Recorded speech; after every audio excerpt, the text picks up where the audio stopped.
हाँ जी, आप चैप्टर कर रहे थे 7 चैप्टर परमुटेशन एंड कम्बिनेशन का। बता रहा था मैं, दोबारा बताता हूँ। परमुटेशन का मतलब होता है अरेंजमेंट, कम्बिनेशन का मतलब होता है सिलेक्शन। अरेंजमेंट का मतलब आपने कितने लोगों को कितनी जगह पे अरेंज करना है, या कितनी चीज़ों पर क्या अरेंज करना है, या कितने प्लेसेस पे कुछ चीज़ें अरेंज करनी हो।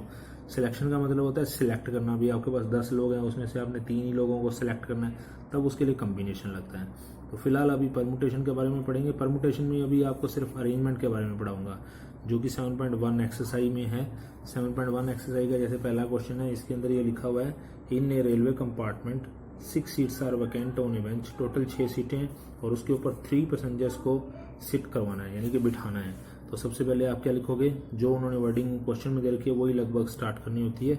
इन a railway compartment there are 6 seats are vacant on a bench and 3 passengers sit on them.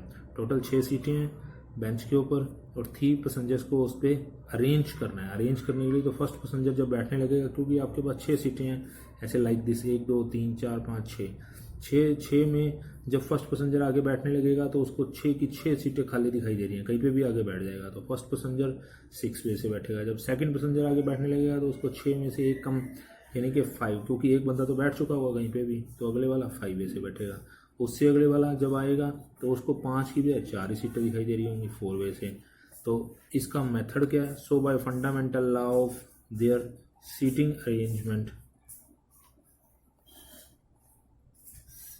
Arrangement, उनका जो सीटिंग अरेंजमेंट है, फंडामेंटल लॉ कहता है कि जितने भी आपके वेज बनते हैं उन सब का मल्टीप्लाई कर दो।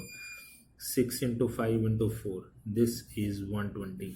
तो आपने हर क्वेश्चन में जितने भी वेज आपके अलग अलग रखने के होते हैं, तो फंडामेंटल लॉ बोलता है सबके जो भी अलग अलग अरेंजमेंट बने उन सब का प्रोडक्ट करना होता है।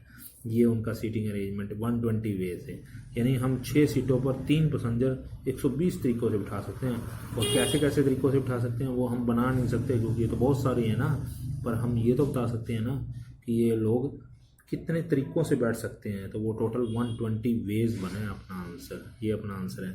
और देखो सम, जैसे ये सेकंड सम में, John want to go abroad by ship and return by air.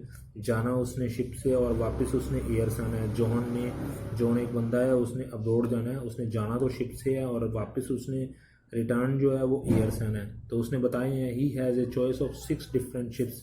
जाने के तो 6 डिफरेंट शिप हैं और 4 एयरलाइन टू रिटर्न। तो आप पहले ये सारी बात बताओगे कि John want to go abroad by ship and return by air. पहले ये मेंशन करोगे, फिर उसके बाद अगले को बताओगे कि देयर आर 6 डिफरेंट शिप्स। उसके बाद जाने के लिए 6 शिप हैं, उसके पास नहीं, मतलब उसको जाने के लिए 6 शिप दिखाई दे रही हैं, किसी भी शिप से जा सकता है अगला। एंड 4 डिफरेंट एयरलाइंस हैं, और रिटर्न के लिए 4 डिफरेंट एयरलाइंस फॉर रिटर्न। इसका मतलब उसके पास जाने के तो 6 तरीके हो गए, यानी वो जब जाएगा तो वो 6 तरीके से। अब शिप 1 2 3 4 5 6 टाइम पे जाती हैं, किसी भी टाइम पे जा सकता है अगला। तो जाने के उसके पास 6 वे हैं, और वापस आने के बाद उसके लिए 4 एयरलाइन है। उसने आना तो वापस एयरलाइन से, उनमें से कोई भी यूज़ कर सकता है। तो जैसे ऊपर वाले सब में था 6 × 5 × 4, वैसे ही ये वाला है 6 × 4। So by fundamental law of their seating arrangement 6 × 4 20। और देखो सम हमने कितना, सेकंड सम पढ़ लिया था। Third sum, in a monthly test the teacher decided that there will be 3 question, 1 from each exercise 7, 8, 9 of text book. किसी टेक्स्ट बुक में 7th exercise, 8th exercise और 9th एक्सरसाइज में से टीचर ने 3 क्वेश्चन डालने हैं। हर एक क्वेश्चन एक एक्सरसाइज से लेना है उसने। दोबारा पढ़ लो, in a monthly test the teacher decided that there will be 3 question, 1 from each of the exercise 7, 8, 9 है। अब 7th एक्सरसाइज में 12 क्वेश्चन है, वो 12 में से टीचर कोई भी क्वेश्चन दे सकती है। और उसी तरह अगले वाले में 8th एक्सरसाइज में 18 क्वेश्चन है, तो 18 में से कोई भी क्वेश्चन लिया जा सकता है। और 9th एक्सरसाइज में 9 क्वेश्चन है, 9 में से। तो थर्ड सम के लिए पहले वो सारी वर्डिंग आप लिख ही लोगे। 7th एक्सरसाइज में कितने क्वेश्चन थे? 7th एक्सरसाइज में 12 क्वेश्चन थे। 8th एक्सरसाइज में 18 क्वेश्चन थे और 9th एक्सरसाइज में 9 क्वेश्चन थे। अब टीचर ने हर एक एक्सरसाइज में से एक एक क्वेश्चन लेना है, तो जब वो फर्स्ट क्वेश्चन लिया जाएगा वही सारी वर्डिंग लिखनी है। फर्स्ट क्वेश्चन तो 12 से लिया जाएगा, 12 में से कोई भी ले सकता है अगला। सेकंड क्वेश्चन वो 18 से लिया जाएगा, 18 में से कोई भी लिया जा सकता है। और थर्ड क्वेश्चन वो 9 से लिया जाएगा। इसका मतलब जो उसने पूछा था कि वो 3 क्वेश्चन जो उसने लिए वो किस तरह से लिए टीचर ने, तो 3 क्वेश्चन का जो पेपर बना वो उसका बना कितने तरीक़ों से? 12 इंटू 18 इंटू 9 मल्टीप्लाई कर लो, आंसर आ जाएगा। ठीक है, इस तरह से हमने क्वेश्चन बनने हैं। अगला पढ़ो। There are 4 route between Delhi and Mumbai. Delhi और मुंबई के बीच में 4 रूट हैं। In how many different way can a man from Delhi to Mumbai and return. अब दिल्ली से मुंबई जाने के भी और आने के भी उसने 4 रूट दिए हैं, उसने कोई और चीज़ नहीं तय जैसे ऊपर वाले समय बताया। तो 4 रूट हैं दिल्ली और मुंबई के बीच में, जिसमें उसने जाना भी और उसने वापस भी आना है। If for the returning any of the route is taken, अगर वो कोई भी रूट लेता है तो, अब रूट कोई भी लेता है तो इसका मतलब जाने के भी उसके 4 ही तरीके हैं और वापस आने के भी वो कह रहा है कोई भी तरीके से वापस आ जाए, यानी कोई भी तरीके से जाए और कोई भी तरीके से वापस आ जाए। तो आपको ये सम का आंसर ऐसे बनाना पड़ेगा भी जाने के तो फर्स्ट पार्ट में है, जाने के तो 4 तरीके हैं और वापस आने के भी 4 ही हैं, क्योंकि any of the route taken, वो कोई भी रूट ले सकता है। तो उसने यही बोला था, तो इसका मतलब जाने के भी कोई भी तरीका ले लेगा, वापस आने का भी कोई भी तरीका लेगा। तो उसकी जर्नी जो है तो 16 वे से, यानी उसका आंसर है 16 तरीक़ों से उसकी जर्नी परफॉर्म होगी।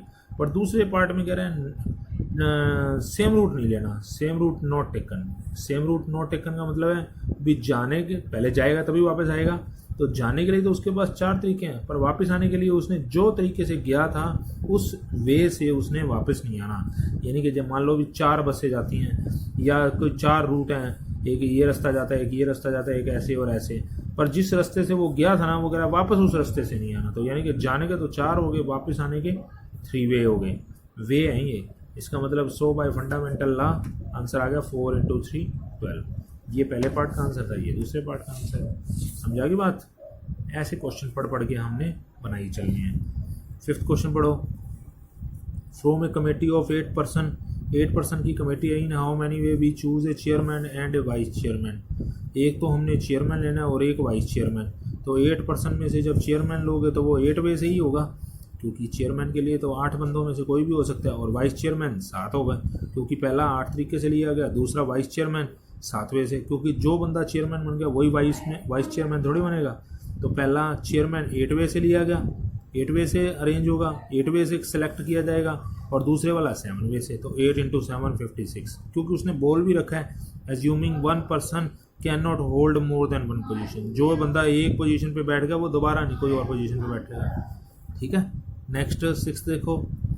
Each section of class +2 class में 40 बच्चे हैं हर एक सेक्शन में, और सेक्शन कितने हैं? 4 सेक्शन है। अब 4 सेक्शन है तो ये देखो जैसे ये यहाँ पे बता के 4 सेक्शन है +2 क्लास के, और सभी में 40 बच्चे हैं, 40 स्टूडेंट है। वो कह रहा है एक रिप्रेजेंटेटिव लेना है, हर एक क्लास में से एक लेना है, तो यानी कि इसमें से 40 बच्चों में से कोई भी आ सकता है। तो first representative select from first section से 40 वे से, और सेकंड वाला वो भी 40 वे से, और थर्ड वाला वो भी 40 वे से, और फोर्थ सेक्शन से वो भी 40 वे से। तो फर्स्ट बच्चा तो 40 वे से लिया गया, सेकंड वाला भी 40 वे से। ये सेक्शन थे फर्स्ट, सेकंड, थर्ड और ये फोर्थ, 4 सेक्शन थे, सब में से एक बच्चा लेना था। जैसे कोई मान लो भी कोई वो होता है मॉनिटर होता है, तो 40 बच्चों में से कोई भी मॉनिटर बनाने के लिए तो आप पहले बच्चे 40 में से कोई बच्चा तो लोगे ही, इसलिए ये 40 वे से, फर्स्ट से, सेकंड सेक्शन से भी 40 वे से, थर्ड से भी 40 सबका मल्टीप्लाई कर दो, ये अपना आंसर आ जाएगा 2 5 6 1 2 3 4 0। ठीक है, इस टाइप के सम थे हमारे। नेक्स्ट और देखो, a team consist of 6 by 4 girl. एक टीम में 6 बॉय और 4 गर्ल्स हैं, और अदर टीम में 5 बाय 3 गर्ल्स हैं। वो कह रहा है how many single match can be arrange between 2 team. Single match लगाने हैं ये टीम के उस टीम के साथ, पर उसने स्पेशल बोल दिया कि boy play against boy and girl against girl, तो बॉय का बॉय के साथ ही मैच होगा, तो ये बॉय 6 है, इधर बॉय 5 है, तो 6 इंटू 5 30 हो गए। गर्ल्स का गर्ल्स के साथ तो 4 इंटू 3 12 हो गए। तो बॉयज़ वाले तो 30 मैच हुए, गर्ल्स वाले 12 मैच हुए, तो 30 और 12 को जोड़ दो 42 मैच हो गए। आपने 30 मैच का 12 मैच से मल्टीप्लाई नहीं कर देना, अगर मल्टीप्लाई कर दिया तो इसका मतलब हमने बॉयज़ के गर्ल्स के साथ भी मैच करवा दिए। तो आपने मल्टीप्लाई तो सिर्फ बॉय वाले से 6 इंटू 5 30, गर्ल्स वाले से 12, बस उन दोनों को प्लस करो, आंसर आ गया। ठीक है, लाइक दिस आंसर। और देखो ये सम नंबर 9 पढ़ो। How many word with or without meaning of 3 distinct letter, 3 अलग अलग लेटर उठाने हैं किसके, इंग्लिश अल्फ़ाबेट के। अब इंग्लिश अल्फ़ाबेट आपको पता ही है कितने होते हैं, इंग्लिश अल्फ़ाबेट तो 26 होते हैं, और हमने हाउ मैनी वर्ड बनाने हैं कितने का, 3 डिस्टिंक्ट लेटर का। तो इसका मतलब जब 26 अल्फ़ाबेट होते हैं, ये रहे 26 अल्फ़ाबेट होते हैं और हमने 3 लेटर का एक वर्ड बनाना है, तो जब हम डिस्टिंक्ट यूज़ कर रहे हैं, डिस्टिंक्ट का मतलब होता है डिफरेंट, अलग अलग यूज़ करना। ठीक है, तो यानी कि जब पहला यूज़ करने लगे तो 26 वे से यूज़ करेंगे, अगले वाला 25 वे से यूज़ करेंगे, अगले वाला 24 वे से, क्योंकि जो अक्षर यहाँ लग गया ABCD A to Z में से, वो दोबारा यहाँ तो लगेगा नहीं, क्योंकि उसने कहा डिस्टिंक्ट होने चाहिए। तो पहला बॉक्स जो है वो 26 वे से भरा जा सकता है, अगले वाला फिर उससे एक कम 25 वे से, उससे वाला एक कम फिर 24, 26, 25 और 24 का मल्टीप्लाई कर दो, आंसर आ जाएगा। ऐसे ही नेक्स्ट क्वेश्चन है, ये सम नंबर कौन सा था, ये सम नंबर 9 था। जैसे 10th एक और सम देखो, how many 3 letter code, statement साथ साथ पढ़ा रहा हूँ, वैसे आपके पास बुक है उसमें भी देख सकते हैं। How many 3 letter code, 3 letter का, फिर जैसे उसमें 3 डिस्टिंक्ट लेटर थे, यहाँ पे भी 3 लेटर का एक कोड बनाना है, और यूज़ किसको करना है, उसमें तो इंग्लिश अल्फ़ाबेट लिखा था, यहाँ इंग्लिश अल्फ़ाबेट के लिए वर्ड स्पेशल लगा दिया, first 10 letter of English alphabet. फिर उसने आगे ये भी बताया 2 पार्ट में, no letter can be repeat, जो लेटर एक बार यूज़ हो गया वो दोबारा नहीं यूज़ करना है। यानी कि जब आप वही 3 बॉक्स बनाओ, 3 बॉक्स में जब आप 10 इंग्लिश अल्फ़ाबेट यूज़ करने, जब आप फर्स्ट वाला यूज़ करने लगोगे तो 10 वे से यूज़ होगा, जब आप अगले वाला यूज़ करने लगे तो 9 वे से यूज़ होगा, जब आप अगले वाला करने लगे तो 8 वे से, क्योंकि रिपीटेशन नॉट अलाउड है। No letter can be repeat, जो लेटर एक बार यूज़ होगा वो दोबारा यूज़ नहीं करना, तो इसका मतलब ये 10 वे से भेजा जाए, 10 में से कोई भी अक्षर ले सकते हैं यहाँ पे, पर जो यहाँ लग गया वो दोबारा यहाँ तो लगेगा नहीं, तो ये 9 वे से होगा, ये उससे एक कम 8 वे से होगा। तो 10, 9, 8 का मल्टीप्लाई कर लो, अपना आंसर आ जाएगा। पर अगर दूसरे पार्ट के अकॉर्डिंग लेटर्स आर रिपीट, अगर लेटर रिपीट ही करने हैं तो रिपीट करने हैं, तो फिर पहले में भी 10 में से कोई भी लग सकता है, दूसरे में भी 10 में से कोई लग सकता है, तीसरा भी 10 में से कोई भी लग सकता है। तो 1000 वे से हम लोग उन 3 लेटर को यहाँ पर अरेंज कर सकते हैं। वहाँ पर 720 आंसर है, ये 1000 आंसर है।